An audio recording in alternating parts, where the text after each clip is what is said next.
हमारी जिंदगियों में प्रार्थना का महत्व कम हो गया है, इसलिए हमारी जिंदगियों में परमेश्वर के चमत्कार कम हो गए।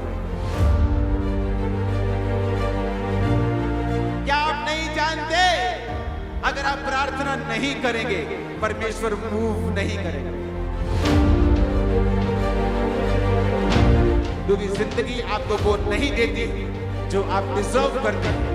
जिंदगी आपको वो देती है जिसके लिए आप फाइट करते हैं। क्योंकि वचन ये कहता है कि परमेश्वर जब सूखे हाथ वाले व्यक्ति के पास गया और यीशु मसीह ने उससे कहा, सूखे हाथ वाले व्यक्ति से, कि अपना हाथ बढ़ा, और वचन कहता है सूखे हाथ वाले व्यक्ति ने जब अपना हाथ बढ़ाने की कोशिश की तो वो बढ़ा पाया और उसका सूखा हाथ चंगा हो गया। इसमें सिर्फ परमेश्वर का रोल नहीं था, इसमें दो जनों का रोल था। एक था परमेश्वर और एक था वो सूखे हाथ वाला व्यक्ति जिसने परमेश्वर की आवाज को सुना कि बेटा अपना सूखा हाथ बढ़ा। परमेश्वर ने नहीं कहा, ये ले बेटा मैं तेरा सूखा हाथ पकड़ता हूं और इसे ठीक कर देता हूं। परमेश्वर ने कहा अपना हाथ बढ़ा, और लिखा उस सूखा हाथ वाला व्यक्ति जब अपना हाथ बढ़ाने लगा तो उसका हाथ सीधा हो गया और नॉर्मल हो गया और वो चंगा हो गया। इसका मतलब अगर हमें परमेश्वर से आशीष चाहिए, चमत्कार चाहिए, चंगियाई चाहिए, तो हमें परमेश्वर के वचन को सुनना पड़ेगा कि वो मुझसे क्या कहता है, और मुझे वही करना पड़ेगा जो परमेश्वर कह रहा है। क्योंकि परमेश्वर मेरा हाथ पकड़कर मुझे सीधा नहीं करेगा, मेरी टांग पकड़कर सीधा नहीं करेगा, वो मुझसे कुछ बोलेगा और मुझे वो बातों को सुनना है। हम प्रेरितों के काम की कलीसिया को जब सुनते हैं, वो कलीसिया जिसके ऊपर 120 लोगों के ऊपर जब पेंटिकोस के दिन, उन लोगों के ऊपर नहीं जो पेंटिकोस का त्योहार मना रहे थे, बल्कि उनके ऊपर जो प्रार्थना कर रहे थे। और वचन कहता है पवित्र आत्मा उतर आया और वो गैर भाषाएं बोलने लगे, और परमेश्वर का आत्मा उन पर उतरा, और ये प्रतिज्ञा पूरी हुई कि मैं तुम पर अपनी आत्मा को उंडेलूंगा और अपनी आत्मा से तुमको भरूंगा, तुम्हारे बेटे बेटियां भविष्यवाणी करेंगी। और जब बाइबल कहती है वो लोग आत्मा से भरे, प्रेरित आत्मा से भरे, और फिर वो चमत्कार होने लगे, चंगाइयां होने लगी। वचन कहता है प्रेरितों के काम 3 बाब उसकी 1 आयत, जब हम इनको पढ़ते हैं हम क्या देखते हैं? उसमें लिखा पतरस और यूहन्ना तीसरे पहर प्रार्थना के समय चर्च में जा रहे थे, और लोग एक जन्म के लंगड़े को ला रहे थे जो प्रतिदिन मंदिर के उस द्वार पर, जो ब्यूटीफुल सुंदर कहलाता है, बैठा देते थे कि वो मंदिर में चर्च में आने जाने वालों से भीख मांगे। यहां पर हम देखते हैं प्रेरितों के कामों में, इस पुस्तक में जिसकी शुरुआत तो है पर इस पुस्तक का कहीं भी अंत नहीं मिलता है, क्योंकि परमेश्वर नहीं चाहता था कि प्रेरितों के काम की पुस्तक का अंत हो। क्योंकि वचन कहता है वो आज भी चाहता है प्रेरितों के कामों की पुस्तक, वो लंगड़ों का चलना, वो अंधों का देखना, वो मुर्दों का जिलाना, वो आज भी हमारे जमाने में हो। लेकिन परमेश्वर जो चाहता है वो पूरा कैसे होगा? वचन क्या कहता है? वचन कहता है कि उस जमाने में प्रेरितों के काम की कलीसिया में लंगड़े चलते थे। लिखा उस लंगड़े को वो ऐसे उठा के, ऐसे क्रिपल लंगड़े को उस ब्यूटीफुल गेट के द्वार के पास बिठा देते थे, और फिर वो आने वाले जाने वालों से भीख मांगता था। और लिखा वचन में कि पतरस और यूहन्ना प्रार्थना करने के लिए चर्च में जा रहे थे। अगर हम ये चाहते हैं कि प्रेरितों के काम वाले चमत्कार मेरी जिंदगी में भी हो, मेरी बेटी की लाइफ में हो, मेरे बेटे की जिंदगी में हो, मेरे फाइनेंस में हो, मेरे शरीर में हो, मेरी बीमारी चली जाए, मेरा लाइलाज कैंसर चला जाए, अगर हम चाहते हैं वैसे चमत्कार जो प्रेरितों के काम में हम सुनते हैं और देखते और पढ़ते हैं, तो हमें वो करना पड़ेगा जो प्रेरितों के काम की कलीसियाओं ने किया है।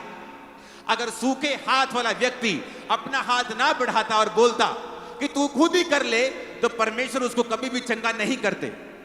वचन कहता है अंधे को परमेश्वर ने आंखों के ऊपर मिट्टी लगाकर कहा, थूक से मिट्टी सानी और गीली करके आंखों में लगाया और कहा जा शीलो के कुंड में धो ले। इतना मुश्किल काम क्यों दे रहा है प्रभु मुझे? मैं अंधा हूं, मेरी आंखों पे हाथ रख, चंगा कर, बात खत्म कर। लेकिन परमेश्वर ने कहा नहीं, जा और शीलो के कुंड में धो ले। और अंधा जा रहा है, आंखों में मिट्टी लगी है, पूछ पूछ कर शीलो का कुंड कहां है, शीलो का कुंड कहां है? क्योंकि परमेश्वर ने जो कहा है उसी में चंगाई है।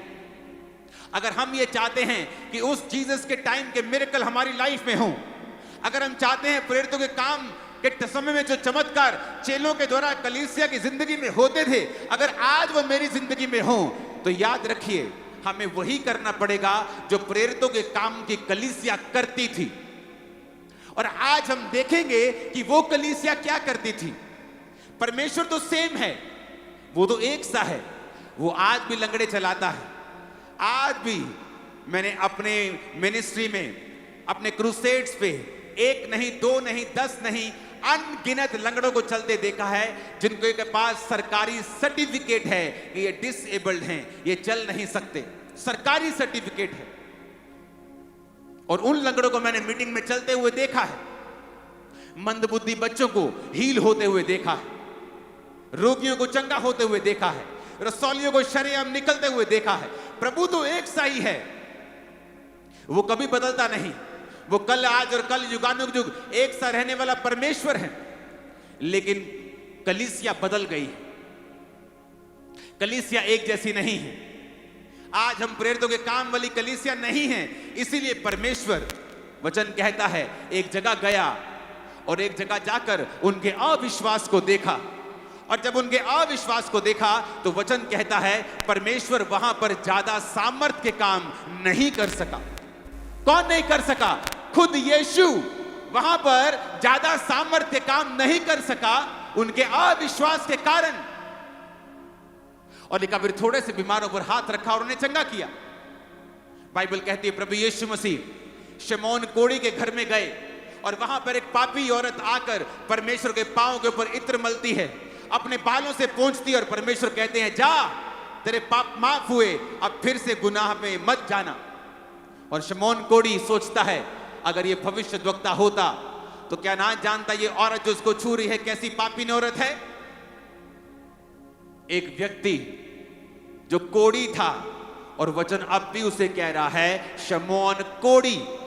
जीसस क्राइस्ट के पास जाने के बाद भी वो लोग तो, कुछ लोग तो यीशु को देख नहीं पाते थे, दूर दूर से पकड़ते थे उसको, कहीं कपड़ा छू लिया, कहीं जीसस की टांग छू ली, किसी को हाथ छू लिया, किसी का पीठ छू लिया और चंगे हो गए। लेकिन उस व्यक्ति के पास तो यीशु मसीह चलकर उसके घर में आते हैं, और फिर भी वो कोढ़ी का कोढ़ी रहता है। वचन भी उसे यही कहता है शमौन कोढ़ी। और एक औरत जो नीवी होके, नम्र होके यीशु के पास आती है और परमेश्वर उसके गुनाहों को माफ कर देते हैं। इसका मतलब जरूरी नहीं आप मसीह में हैं तो आप चंगे होंगे, जरूरी नहीं है जब तक आप में वो विश्वास, और विश्वास वो कर्मों का विश्वास। वचन कहता है दुष्ट आत्मा भी विश्वास करती है। अब मैं दुष्ट आत्मा के लिए प्रार्थना करूंगा, यीशु यीशु चिल्लाएंगी, लेकिन दुष्ट आत्मा विश्वास करती है, कर्म नहीं करती। अगर तुम्हारा कर्म नहीं है और तुम सिर्फ विश्वास करते हो तो तुम भी शैतान के जैसे हो। और परमेश्वर को आपकी लाइफ में काम करने के लिए आपके विश्वास की जरूरत है, जो कर्मों से आप दिखाते हैं कि यीशु मैं तुझ पे विश्वास करता हूं। अब हम अगर चाहते हैं प्रेरितों के काम वाले चमत्कार हमारी जिंदगी में भी हो, वो काम जो प्रेरित करते थे कलीसिया देखती थी, अपनी जिंदगी में उसे ग्रहण करती थी, मेरी जिंदगी में भी हो, तो हमें भी वैसी ही कलीसिया बनना पड़ेगा जैसी कलीसिया प्रेरितों के काम वाली कलीसिया थी। प्रेरित कैसे थे? वचन कहता है 3:1 में पतरस और यूहन्ना तीसरे पहर प्रार्थना के समय, ऊंची आवाज में कहो प्रार्थना का समय है। मेरी आवाज आपसे कम होनी चाहिए, आपकी ज्यादा होनी चाहिए, पीछे तक आप बैठे हो। बोलो प्रार्थना का समय। 3 बार बोलो प्रार्थना का समय। प्रार्थना का। वहां पे पतरस और यूहन्ना लंगड़े को चलाने बिल्कुल नहीं गए थे, वो तो प्रेयर करने के लिए जा रहे थे। चलो प्रार्थना ही करनी है, घर बैठ के कर लेने, यही बैठ जाते हैं घर पे ही, चलो छोड़ो प्रार्थना ही करनी है, अरे ऐसी प्रार्थना कर लेते, कोई बात नहीं। अरे कहां चर्च जाएंगे, किराया लगाएंगे, यहीं बैठकर प्रार्थना कर लेते, थोड़ी सी साइड पे जाके। हमारी जिंदगियों में प्रार्थना का महत्व कम हो गया है, इसलिए हमारी जिंदगियों में परमेश्वर के चमत्कार कम हो गए, क्योंकि वो उसी तरह से आपको रिस्पॉन्स करता है जिस तरह का रिस्पॉन्स आपका है, जिस तरह का स्वभाव आपका है, उसी तरह से परमेश्वर आपकी लाइफ में काम करता है। आज मैं आपको दिखाऊंगा, वचन कहता है जब शाऊल कलीसिया को सताता था और उस पर परमेश्वर की मार आई और वो रास्ते में अंधा हुआ, तो वचन कहता है वो 3 दिन तक, प्रेरितों के काम 9 उसकी 8, तब शाऊल भूमि पर से उठा, उसने आंखें खोली तो कुछ दिखाई नहीं दिया। वे उसका हाथ पकड़ के उसके दमिश्क में ले गए और 3 दिन तक वो ना देख सका, ना खाया ना पिया। दमिश्क में हनन्याह नामक एक चेला था, उससे प्रभु ने दर्शन में कहा, हे हनन्याह। उसने कहा हाँ प्रभु। प्रभु ने उससे कहा उठकर उस गली में जा जो सीधी कहलाती है और यहूदा के घर में शाऊल नामक एक तरसुस वासी को पूछ, क्योंकि देख वो प्रार्थना कर रहा है। क्योंकि शाऊल जो था वो यहूदी था और वो प्रार्थना की पावर को जानता था, वो प्रार्थना की शक्ति को जानता था। और वचन कहता है जब वो बैठकर प्रार्थना कर रहा था, उपवास सहित प्रार्थना कर रहा था, तो परमेश्वर को हिलना पड़ा और परमेश्वर ने अपने चेले से कहा, हे हनन्याह उठ, जो सीधी गली कहलाती है उस गली में जा जो सीधी कहलाती है, स्ट्रीट जा और उस गली में जाके पूछ एक तरसुस वासी, क्योंकि देख, अपने पड़ोसी को बोलो देख वो प्रार्थना कर रहा। पतरस और यूहन्ना तीसरे पहर मंदिर में, चर्च में जा रहे हैं, किस लिए? प्रार्थना करने के लिए, और रास्ते में उनको लंगड़ा मिलता है और वो उसको चला देते हैं।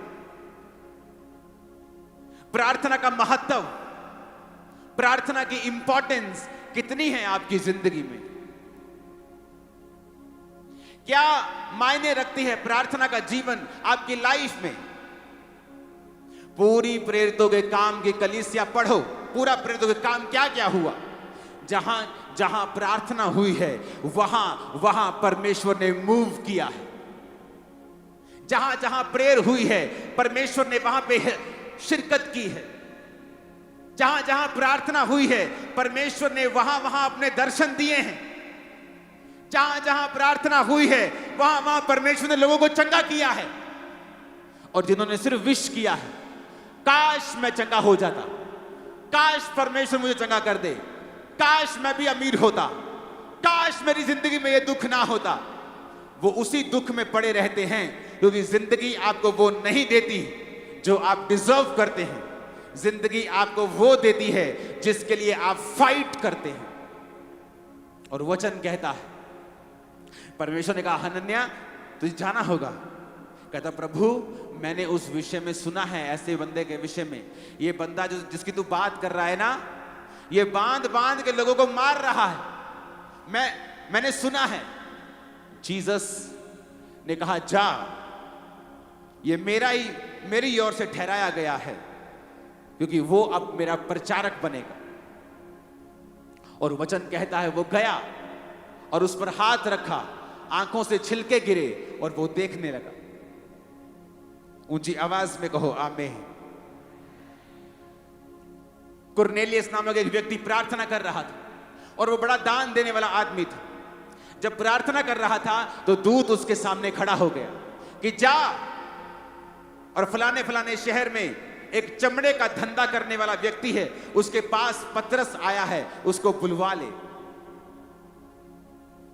पतरस प्रार्थना कर रहा था उधर, और प्रार्थना करते करते उसे भूख लगी और वो प्रेयर करता करता बेसुध हो गया, और परमेश्वर ने दर्शन देके कहा, जा, 3 मनुष्य ये तेरी खोज में आए हैं, ये मनुष्य जा और उनके साथ उस नगर में कुरनेलियस के घर में जा और उनको प्रचार कर। क्योंकि वो अन्य जाति था, तो परमेश्वर ने उसे विजन दिखाया कि ये जानवर, ये सांप, इसे मार और खा, और उसने कहा, प्रभु मैंने अशुद्ध वस्तु नहीं खाई है। तो परमेश्वर का मतलब था कि अब तू प्रचार कर अन्य जातियों में भी। कब? जब वो प्रार्थना कर रहा था। कुरनेलियस, जब पतरस उसके घर पहुंचा तो पूरा घराना बचाया गया। क्यों? क्योंकि वो प्रार्थना कर रहा था। लंगड़ा चला, क्यों? क्योंकि वो प्रार्थना करने के लिए जा रहे थे। प्रेयर कहां है आपकी चर्च? क्या आप नहीं जानते, अगर आप प्रार्थना नहीं करेंगे परमेश्वर मूव नहीं करेगा। अगर आप प्रेयरलेस हैं तो आप परमेश्वर से दूर हैं। अगर आप सिर्फ विश करते हैं, आस रखते हैं, तो आप में एक बहुत बड़ी कमी है। आपकी प्रार्थना कहां है चर्च? बाइबल कहती है परमेश्वर के चेले याकूब को पकड़ लिया और तलवार से मार दिया, और जिसने मारा वो देखा उसने कि पब्लिक खुश हो गई। उसने कहा पब्लिक खुश हो गई है, पॉलिटिकली फायदा होगा, दूसरे चेले को भी पकड़ लो। और लिखा उन्होंने पतरस को पकड़ लिया कि अब इसको मारेंगे और इसको सजा देंगे और लोग खुश हो जाएंगे। और कलीसिया को अपनी गलती याद आई। उन्हें लगता था कि हम सिर्फ प्रार्थना करवाने के लिए हैं। और जब बाइबल कहती है प्रेरितों के काम 12 उसकी 5 आयत में कि जब जेल में पतरस बंद था, परंतु कलीसिया उसके लिए लॉ लगाकर परमेश्वर से प्रार्थना कर रही थी। उनको शौक लगा कि खुदा का चुना हुआ प्रेरित कैसे मर सकता है। वो याकूब तो कल लंगड़े चला रहा था, ये तो कल अंधों को आंखें दे रहा था, ये मर कैसे सकता है। परमेश्वर की आत्मा ने गलती याद करवाई कि तुमने प्रार्थना नहीं की। वो प्रार्थना में बैठ गए और कहा प्रभु पतरस को बचा। और वचन कहता है परमेश्वर ने दूत भेजे। जिस जेल में पतरस था वो जेल हिल गई, बंधन खुल गए, और पतरस को परमेश्वर के दूत उस जेल से बाहर निकाल के लेके आए बिना किसी व्यक्ति के। पतरस वापिस आया, कुंडा खड़काया जहां वो सब प्रार्थना कर रहे थे।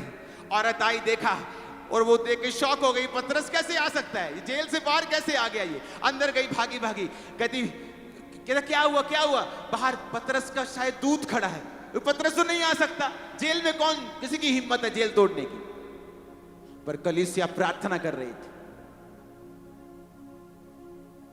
शैतान लड़ेगा आपसे जिस दिन आप प्रार्थना करने लगे। वो फाइट करता है जब आप प्रार्थना करते हैं।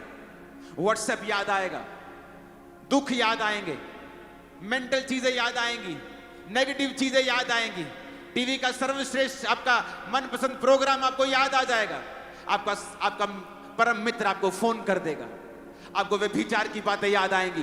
क्यों? क्योंकि शैतान जानता है जिस दिन आप प्रार्थना करेंगे स्वर्ग मूव करेगा आपके लिए। जिस दिन आप प्रार्थना में बैठ जाएंगे वो शैतान जानता है। शैतान तो जानता है, पर कलीसिया मूर्ख की तरह बिहेव करती है कई बार और प्रार्थना नहीं करती, और फिर भी एक्सपेक्ट करती है कि परमेश्वर मेरी जिंदगी में चमत्कार करे। परमेश्वर कैसे करेगा? उसने दुनिया में रूल बनाया है। धरती का एक रूल है, जब तक आप परमेश्वर को इनवाइट नहीं करेंगे, आपके नाम पर जो रजिस्ट्री धरती की है वो उस रजिस्ट्री जो आपके नाम हो गई है, जैसे आप किसी अपने मित्र को एक घर भेंट कर दें कि चल मेरे पास 5 घर हैं, एक घर में तुझे भेंट करता हूं। आप वो परम मित्र अगर जेंटलमैन होगा तो फिर आकर हर 2 महीने में नहीं कहेगा मेरा घर ठीक है ना, जो मैंने तुम्हें दिया था ठीक है ना। अपने आप नहीं आएगा उस घर में, क्योंकि वो जेंटलमैन है। अगर उसका बर्थडे है वो वेट करेगा कि वो उसको इनवाइट करे, क्योंकि वो जेंटलमैन है। परमेश्वर को जानता है आपकी जिंदगी में क्या चाहिए। आप जिंदगी में किस सिचुएशन से होकर गुजर रहे हैं, आपके दुखों को, आपकी बीमारियों को वो जानता है, लेकिन वो आशा रखता है कि आप उससे कहें, प्रार्थना करें कि प्रभु मेरी जिंदगी में आए और ये फलाना फलाना काम मेरी जिंदगी में करें। हालेलुया। ऊंची आवाज में कहे हालेलुया। क्योंकि आप जहां उसको इनवाइट करेंगे वो आएगा। पौलुस बाइबल कहती है प्रार्थना करने के लिए शहर के बाहर जा रहा था और वहां पर एक औरत उसको मिलती है जो बड़ी धनी थी, प्रभावशाली, और वो बड़े ध्यान से वचन सुनती है और अपना जिंदगी प्रभु को दे देती है और उसका घराना भी बचाया जाता है। आज किन सेवकाइयों के द्वारा रूहें बच रही हैं? वो नहीं जो बहुत प्रचार कर रहे हैं, वो जो प्रार्थना कर रहे हैं और प्रचार कर रहे हैं।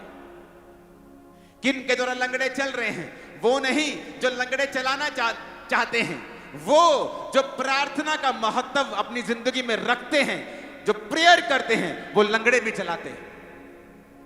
कौन सी सेवकाइयां हैं जो रूहें बचा रही हैं बहुत ज्यादा? वो नहीं जो सिर्फ प्रचार कर रही हैं, वो जो प्रेयर कर रही हैं और प्रचार कर रही हैं।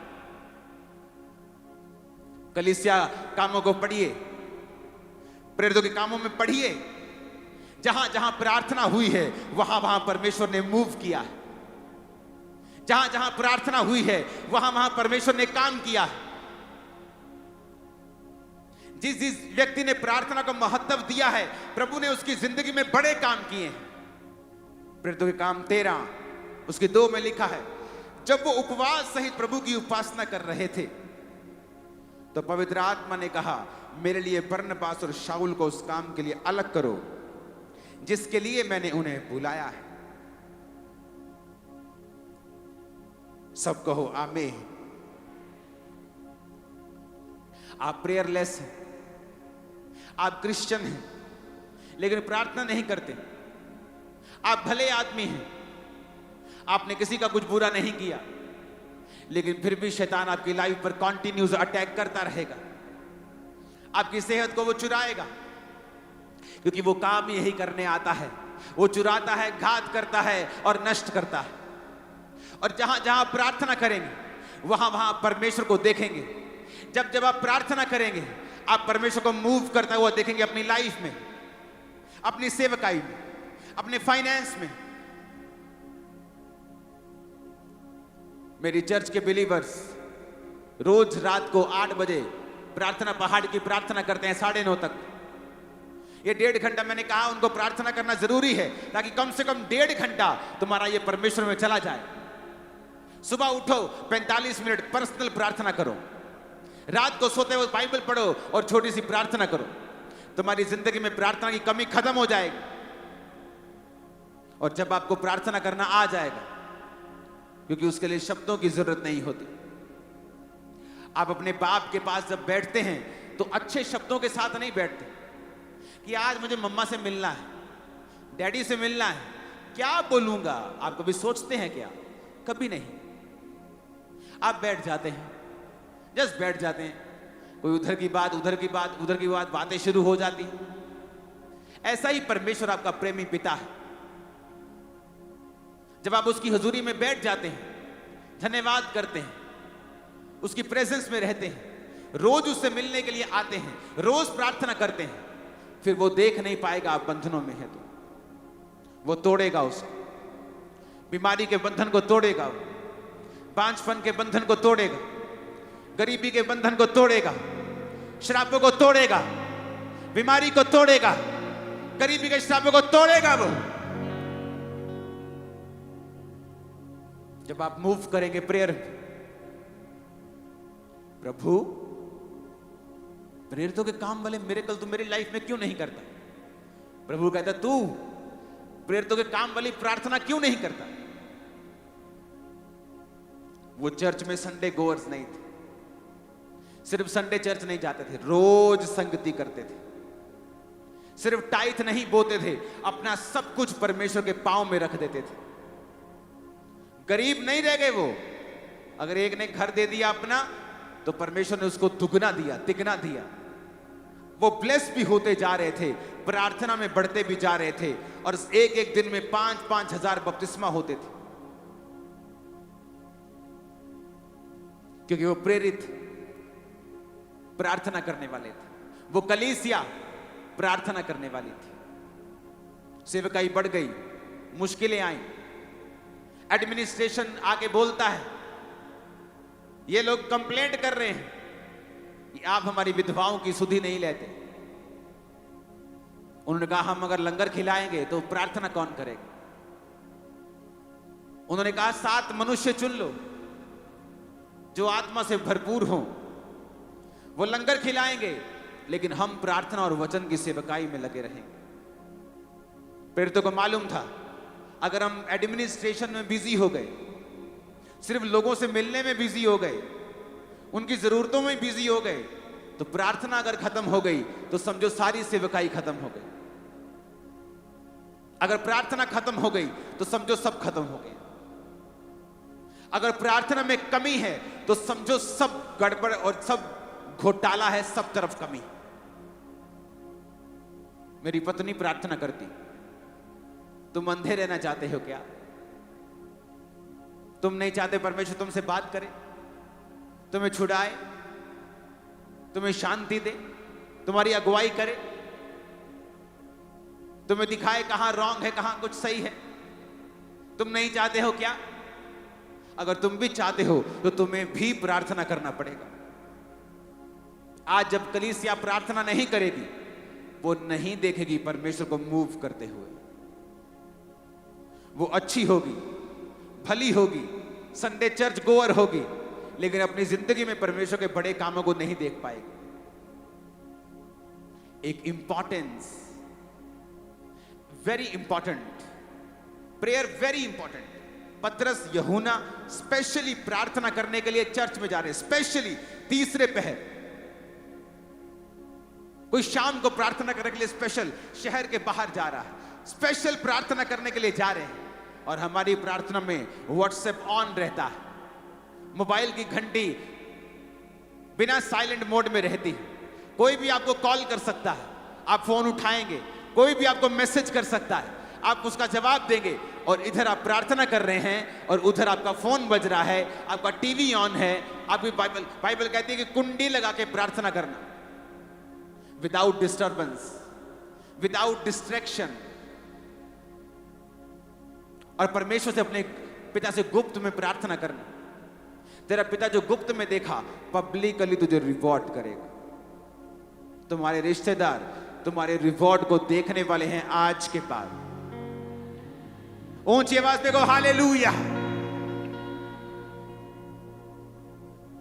अगर आप प्रार्थना नहीं करते हैं तो समझिए परमेश्वर मूव नहीं करेगा। मूसा के दोनों हाथ ऊपर तो अमालेकी हारते थे, मूसा के हाथ थकते थे और वो नीचे आता था तो इजराइल हारता था। आप चाहे चुने हुए हैं, प्रभु ने आपको शैतान के चंगुल से निकाला है, आपने मिरेकल्स देखे हैं, लेकिन अगर ये हाथ नीचे रहेंगे तो हार पक्की है, चाहे हम जितने मर्जी अच्छे क्रिश्चियन और बुलाहट के साथ बुलाए गए क्यों ना हो। वचन ऐसा कहता है, मैं नहीं कहता। फिर आप देखेंगे शैतान आपके दिमाग पर कब्जा कर रहा है, बोझ दे रहा है आपको, फाइनेंशियली, फिजिकल, सब तरफ से बोझ आपको फील हो रहा है। जिंदगी बोझ लग रही है, काम बोझ लग रहा है, सेवकाई बोझ लग रही है। एक दिन सुबह मैं उठा और पवित्र आत्मा ने मुझसे कहा, डैनियल। मैं डैनियल नहीं पढ़ रहा था, मैं पुराना नियम नहीं पढ़ रहा था, लेकिन प्रभु का आत्मा मुझसे कहा, जिस तरह डैनियल 3 बार प्रार्थना करने के लिए जाता था मेरे सामने, उसी तरह तू भी करेगा। अगर आपको बड़े काम करने हैं, आपको समय बिताना होगा। किसी को मालूम नहीं कि प्रार्थना का समय क्या कितना होना चाहिए। 5.5 घंटे रोज प्रभु ने मुझसे प्रार्थना करने के लिए कहा, एवरी डे। तुझे रोज करनी होगी, एवरी डे, रोज।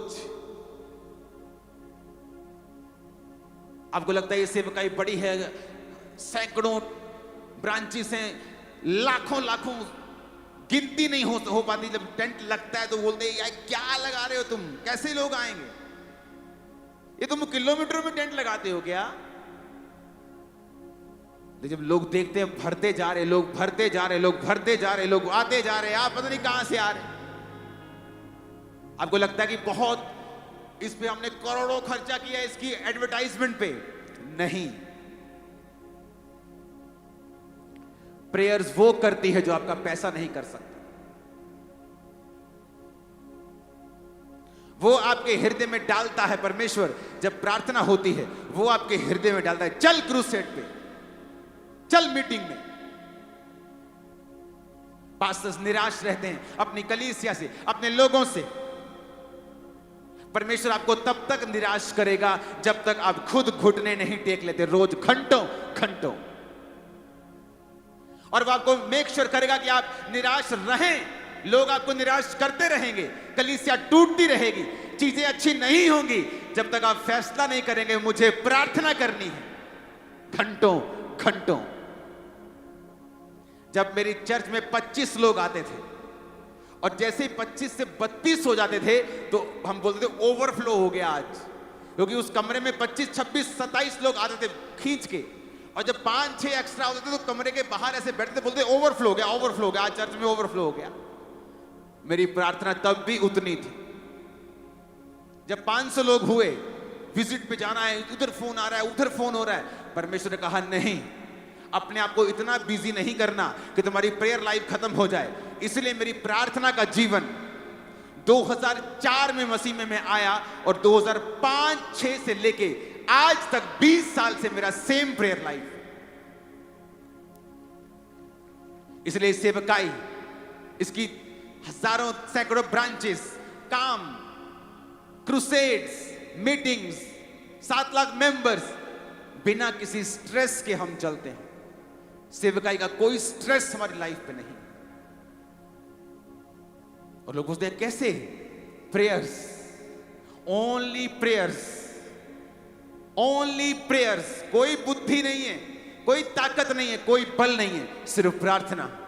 अपने पिता के सामने बैठ जाओ रोज रोज रोज, और जिंदगी बदलेगी ना बदलेगी तो बोल देना मेरे, बदलेगी जिंदगी। जब मेरी जिंदगी में प्रभु ने बड़े काम करने थे उस समय मेरी प्रार्थना के बाद दिन में 7 घंटे भी होती थी। मेरी टीम को मालूम होता था, मैं आता था ये प्रार्थना करते 3-4 घंटे में खिसकना शुरू होते थे कि मेरा 4 घंटे 3 घंटे हो गया, मैं चला, तू बैठ जा। इशारे करते एक दूसरे को, तू बैठ जा, मैं निकलने वाला हूं, तू हारमोनियम पकड़, मैं निकल रहा हूं, तू पकड़, मैं निकल रहा हूं। और मैं बैठा रहता था रोज, बिना किसी विषय के बैठता था रोज रोज रोज। और एक समय आया, परमेश्वर ने आपके वो बंधन जो 10 साल से आपको लगता है 1 इंच भी कम नहीं हुए, एक रात चाहिए सिर्फ परमेश्वर को, और अगली सुबह आपकी होगी और टेस्टमनी आपकी होगी। बंधन आपको देखने पर मिलेगा नहीं, नेवर, आप उसे कभी नहीं देखेंगे अपनी लाइफ में। Hallelujah, hallelujah, hallelujah. प्रार्थना, प्रेयर्स, प्रेयर्स। मैं प्रोडक्ट हूं प्रार्थना का, प्रार्थना का प्रोडक्ट हूं मैं। प्रेयर्स, प्रेयर्स, प्रेयर्स, प्रेयर्स, प्रार्थनाएं, प्रार्थनाएं, प्रार्थनाएं, प्रार्थनाएं रोज। जब दुखी था तब भी, बीमार था तब भी, नहीं दिल कर रहा था तब भी, सुखी था तब भी, चर्च बड़ी तब भी, लोग बड़े तब भी, लोगों ने विरोध किया तब भी, हर टाइम प्रार्थना। इसलिए हम रिजल्ट भी वही देख रहे हैं, वही प्रेरितों के काम वाले रिजल्ट हमारी लाइफ में हैं, क्योंकि वो लाइफ स्टाइल भी हमने अपनाया है। आप चाहते हो प्रभु काम करे तो प्रेयर्स, कम से कम 2.5 घंटे एक विश्वासी की प्रार्थना होनी चाहिए। कम से कम एक पास्टर की 4 घंटे प्रार्थना होनी चाहिए,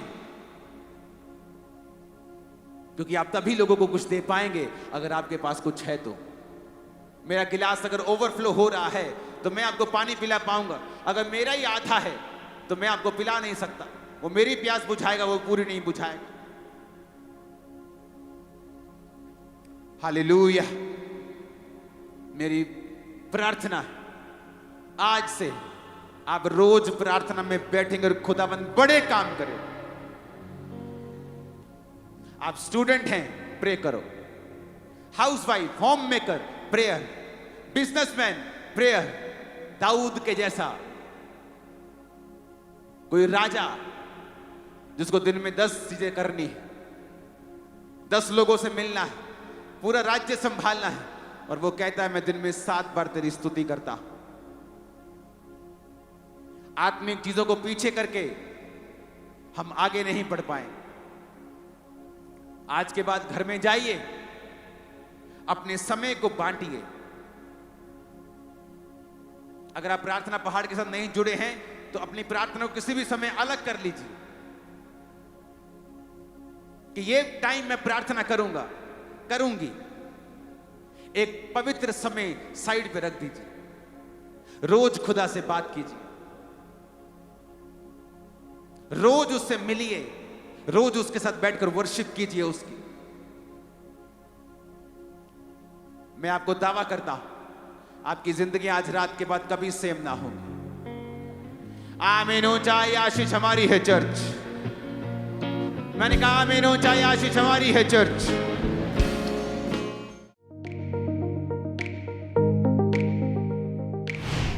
परमेश्वर के दास के द्वारा दिए गए जीवित वचनों और गहरे आत्मिक भेदों को जानने के लिए